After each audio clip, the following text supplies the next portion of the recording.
Guys इस question को देखिएगा, प्रॉब्लम नंबर 5 आपके सामने है।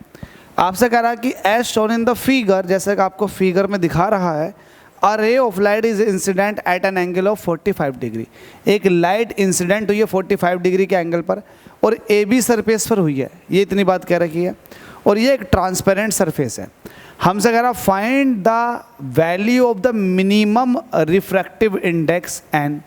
ओहो हो, रिफ्रैक्टिव इंडेक्स मटेरियल का एन है, तो इसकी मिनिमम वैल्यू पूछ रहा है, जिसकी वजह से हमसे कह रहा है when there is a total internal reflection of the light ray at the vertical face BC। इससे आपको क्या करना है, TIR करवाना है। क्या करवाना है आपसे? TIR, टोटली इंटरनल रिफ्लेक्शन करवाना। तो एक काम कर लेते हैं, यहाँ से एक लाइट को रिफ्लेक्ट करते हैं। लेट अस सपोज कि ये लाइट यहाँ जाके इस तरीके से इंसिडेंट हो जाती है। जब यहाँ पर इंसिडेंट होगी तो यहाँ पर नॉर्मल कुछ इस तरीके से ड्रॉ कीजिएगा, तो ये एक प्रॉपर ट्राइंगल बन जाएगा। नॉर्मल के साथ जो एंगल होगा उसका भी जिक्र कर लेते हैं। अच्छा, ये इंसिडेंट लाइट हो गई। नॉर्मल के साथ जो लाइट रिफ्रैक्ट होगी वो कितने एंगल पर होगी? जाहिर सी बात है वो 90 डिग्री पर निकल कर आएगी। अगर 90 डिग्री पर निकल कर जा रही है तो इसका मतलब क्रिटिकल एंगल पर इंसिडेंट हो रही है, लेकिन हम जो करवाते हैं वो क्रिटिकल से ज़्यादा एंगल पर इंसिडेंट कराएंगे। लेकिन हमें क्रिटिकल एंगल तो पता लग जाए एटलीस्ट, तो उससे हम पता लगा लेंगे। तो ये जो एंगल होगा ये 90 डिग्री होगा, और ये जो एंगल होगा ये एक तरह का क्रिटिकल एंगल होगा। अगर ये इंसिडेंट लाइट 45 डिग्री बना रही है तो मुझे बताओ ये एंगल कितना होगा? ये एंगल R होगा। यस और नो? चूंकि आपको पता है कि ये 90 डिग्री है तो जाहिर सी बात है ये 90 माइनस के R का काम करेगा। तो इस BC सरफेस के लिए इंसिडेंट एंगल है 90 माइनस के R और रिफ्रैक्टेड एंगल है 90 डिग्री। तो पहले आप AB सरफेस के लिए लगा लो स्नेल लॉ। यहाँ पर लिखो सॉल्यूशन आपको बाय स्नेल्स लॉ। कौन से सरफेस के लिए? For BC। आप कहोगे sine I upon sine R, ये रिफ्रैक्टिव इंडेक्स के बराबर होगा। मैं कहूँगा बिल्कुल ठीक है। आप इसको ऐसे लिखो, n is equal to sine I की वैल्यू कितनी है? ये है साइन इंसिडेंट एंगल 45 डिग्री, ये साइन R ऐसे ही हो जाएगा। तो यहाँ से n साइन R की वैल्यू निकालोगे, साइन 45 की वैल्यू होती है 1/√2, इसको इक्वेशन नंबर 1 कह दो। n साइन R आपके पास है। अब मुझे बताओ ये जो एंगल है 90 माइनस का R, आप कहोगे ये वाली बात फॉर TIR के लिए ये 90 माइनस के R जो है, जिसको आप इंसिडेंट एंगल बोल रहे हो BC फेस के लिए, ये बड़ा होना चाहिए या फिर बराबर होना चाहिए किसके? जल्दी से बताओ। क्रिटिकल एंगल C के। यस और नो? क्योंकि क्रिटिकल एंगल से बड़ा होगा तभी तो TIR होगा। क्रिटिकल एंगल पर तो 90 डिग्री रिफ्रैक्टेड रे होगी, तो आप यही चाहोगे कि क्रिटिकल एंगल से बड़ा होना चाहिए। यस और नो? जब इतनी बात हो गई तो एक काम कर लो, दोनों तरफ साइन से मल्टीप्लाई कर दो, तो ये हो जाएगा साइन 90 माइनस के R और ये हो जाएगा साइन C। ठीक है, इतनी बात होने के साथ साथ साइन 90 माइनस थीटा ये होता है कोस R, ये हो जाएगा greater than equal to sine C की वैल्यू क्या होती है? ये होता है 1/n। ठीक है, यहाँ तक आप बात को समझिएगा। अगर किसी को कोई डाउट आ रहा है तो बता सकता है। वैसे तो मेरे हिसाब से आप लोगों को डाउट नहीं आना चाहिए, लेकिन स्टिल डाउट है तो कमेंट कर सकते हैं फ़िलहाल, लेकिन अभी डाउट नहीं आएगा। एक काम कर लेते हैं, sine 90 minus theta cos theta, इसको आप मत तोड़ो क्योंकि इसका बहुत बड़ा रोल है। साइन C इसको ऐसे ही रहने दो। ठीक है, अब आप दोनों तरफ स्क्वायर कर लो तो ये हो जाएगा कोस स्क्वायर R, या फिर आप एक काम कर लो, एक काम ये कर लो, चलो कर ही लो यार, स्क्वायर ही कर लो। ठीक है ठीक है ठीक है, स्क्वायर करो, हो सकता है कुछ आपको मिल जाए। स्क्वायर करोगे तो ये हो जाएगा कोस स्क्वायर R, दोनों तरफ आपने स्क्वायर कर दिया तो ये हो जाएगा साइन स्क्वायर C। यहाँ तक देखो जल्दी से, जब तक पानी पी लेता हूँ मैं।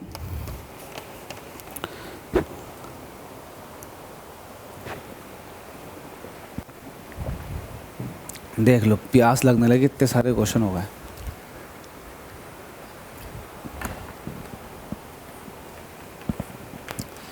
स्क्वायर के साथ भी कर सकते हैं और बिना स्क्वायर के भी कर सकते हैं, जैसा बेहतर लगे आप वैसा कर लो।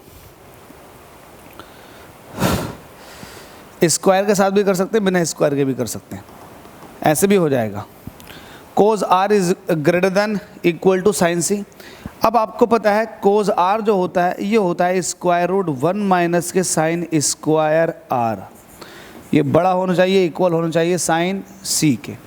ये कहाँ से लिख दिया, क्योंकि आपको पता है sine square theta plus cos square theta 1 होता है।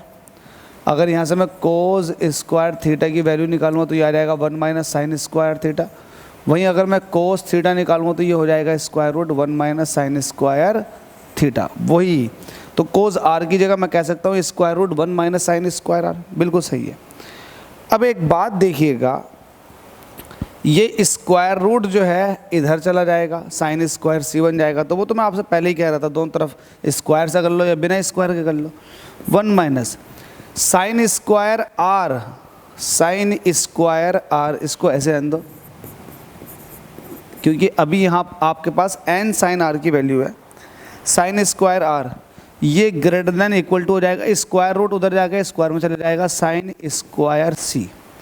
ठीक है, इसका बचा हुआ पार्ट मैं यहाँ सॉल्व कर देता हूँ, जल्दी फिनिश कर देंगे इसको। 1 माइनस साइन स्क्वायर आर। अब एक काम कर लेते हैं, साइन स्क्वायर आर की वैल्यू रख दें क्या? अगर साइन की वैल्यू निकालूंगा तो 1/√2 आर हो जाएगा। नहीं सॉरी, साइन आर की वैल्यू निकालूंगा तो 1/√2 इंटू एन हो जाएगा।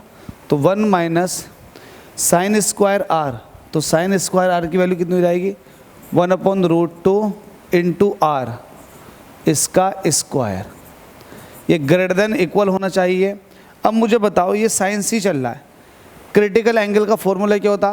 Critical angle sine C is equal to हो जाएगा 1/साइन सी इज इक्वल टू होता है 1/n के। कैसे? इसको मैं अगले पेज पे ले लेता हूँ। देखो आपके पास इधर क्या आया, 1 माइनस साइन स्क्वायर आर आ गया, ग्रेटर देन इक्वल टू ये हो जाएगा साइन स्क्वायर सी। आपने एक फॉर्मूला पढ़ रखा था क्रिटिकल एंगल का, क्या? n इज इक्वल टू होता है 1/साइन सी। ठीक है, तो हम साइन स्क्वायर सी की जगह यहाँ से अगर मैं साइन स्क्वायर सी निकालूंगा तो ये हो जाएगा 1/n स्क्वायर। इतनी बात समझ लो आप जल्दी से। तो 1 माइनस, अब मेरे पास यहाँ पर आपने देखा होगा n साइन आर की वैल्यू थी 1/√2, तो यहाँ से साइन आर की वैल्यू कितनी आ जाएगी? तो 1/√2 इंटू एन, ये वैल्यू आ जाएगी। तो 1 माइनस साइन स्क्वायर आर, तो इसका स्क्वायर करूँगा 1/√2 इंटू एन का स्क्वायर, ये हो जाएगा। Greater than equal to sine square C की वैल्यू कितनी है? ये हो जाएगा 1/n स्क्वायर। ठीक है, ठीक है, तो ये आपके पास, इसको ओपन करो, इसको ओपन करेंगे तो ये हो जाएगा 2n square greater than equal to 1/n square.